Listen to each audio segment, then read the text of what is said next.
আচ্ছা আপু, শীত তো এসে গেছে, আপনি কোন ওয়েদারটাকে খুব বেশি পছন্দ করেন, গরম না শীত? না, শীত খুবই পছন্দের। কেন একটু যদি বলতেন। শীতকালে খেয়ে দিয়ে আরাম, সাজুগুজু করে আরাম, ঘুমাতে আরাম, লেপ কম্বল গায়ে দিয়ে আরাম তো। তো শীতে কোনো প্ল্যান আছে গ্রামের বাড়ি বা কোথাও কোনো উৎসবে বা কোনো কিছুতে জয়েন করার, এই ধরনের কিছু? আচ্ছা, আমার গ্রামের বাড়ি কিন্তু খুব কাছে, মানে টাঙ্গাইলের মির্জাপুর। তো মুশকিলের ব্যাপার যেটা হয়েছে, আমার গ্রামের বাড়িতে কেউ থাকে না।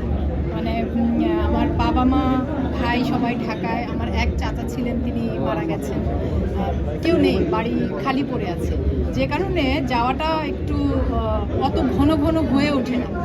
তবে হ্যাঁ, মানে শীতের সময় হয়তো সবাই মিলে যাওয়া হতে পারে। আচ্ছা, যখন কোনো অ্যাওয়ার্ডে কোনো কিছু অ্যাচিভ করেন, তাহলে আপনি কোন জিনিসটা খুব বেশি মিস করেন, কাকে বেশি মিস করেন কোনো কিছু ভালো কিছু অ্যাচিভ করলে? মিস করি না, আমি কিছু মিস করি না। মানে আমার কাছে কি, জীবনটা একটা জার্নি।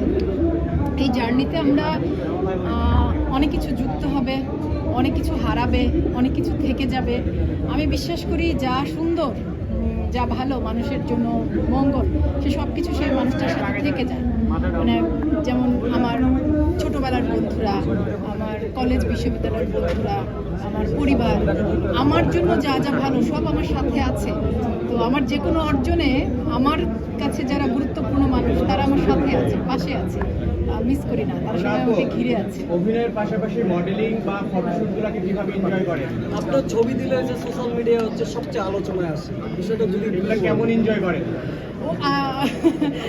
আমি কাজ খুব এনজয় করি, হ্যাঁ। এবং মডেলিংয়ের বিষয়টা হচ্ছে, আমি আসলে যখন কাজ শুরু করেছিলাম, প্রথম কাজ ছিল আমার সিসিমপুর 2005-এ। তো তারপর আমি একটি বিজ্ঞাপন চিত্রে কাজ করেছিলাম অমিতাভ রেজা চৌধুরী, গ্রামীণ ফোনে, সেটি 2008-এ শুটিং করেছিলাম। এবং সেই সময়টাতে আমরা যারা নতুন কাজ শুরু করেছিলাম, আমি, তিন্নি, তারপর সে সময় ছিল কে, পারারুমা, এরকম অনেকে, আমরা যারা নতুন সে সময় কাজ শুরু করেছি, তখন সাপ্তাহিক 2000 এবং আনন্দধারা নামে একটি পাক্ষিক ছিল। এবং সে আনন্দধারার আমাদের সাশা আপু আমাদের সাথে যোগাযোগ করতেন, সাশা চৌধুরী। আমরা কিন্তু ঈদের সময় মানে ঈদের সময়, বিশেষ করে রোজার ঈদ, কোরবানির ঈদে, আমি যাদের কথা বললাম, যে তিন্নি, দিহান আপু, আমাদের সবার ঈদের ফটোশুট হতো। তো সেই সময়ের সাথে সাথে যেটা হয়েছে যে এখন আসলে আমাদের চাপাই দাঁড়ান না ভাই, একদম আর্টিস্টের গায়ের মধ্যে চলে যাচ্ছে সব। এখন যেটা হয়েছে যে তখন হয়তো ডিজাইনাররা, এত বেশি ডিজাইনাররা কাজ করতেন।